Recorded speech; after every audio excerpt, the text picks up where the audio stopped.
svarar andsvari hv. þingmaður Ólöf Nordal. Virðulegi forseti, ég nú ósköp hrædd það að við þingmenn Sjálfstæðisflokksins hafi ekki ennþá náð því hér í dag að tala jafn lengi og formaður Samfylkingarinnar gerði hér í ræðu þegar hún talaði að hygg í tæpa 11 klukkustundir. Einu sinni, eitt mál. Ein ræða, 11 klukkutímar. Hér hafa og fáir þingmenn Sjálfstæðisflokksins tekið til máls og ræða þetta mikilvæga mál og þingmaðurinn kvartar yfir því.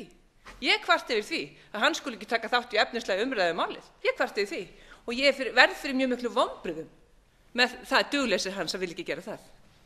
Síðan verð ég nú að segja það alveg eins og að aðal vandamáli við þetta mál það að hér enginn sem vill í raun og veru bera ábyrgð á málinu. Það á semst að fara í atkvæðagreiðslu efni málsins. Já, það alveg rétt að þetta minnir mjög á kosningar í Hafnarfirði. Þar sem að það var heldur enginn þar sem bar ábyrgð á þeirri atkvæðagreiðslu sem þar fór fram. Slík vinnubrögð eru bara ekki til þess að verða neinu máli til framdráttar. Hreint ekki.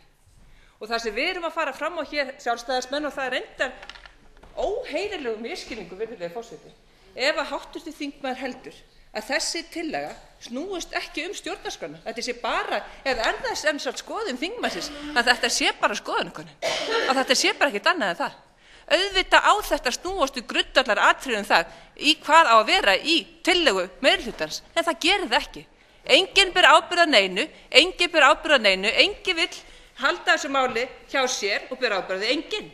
Og svo kveina menn á kvarta, eins og krakkar, yfir því að hér séu haldnar örfáar ræður.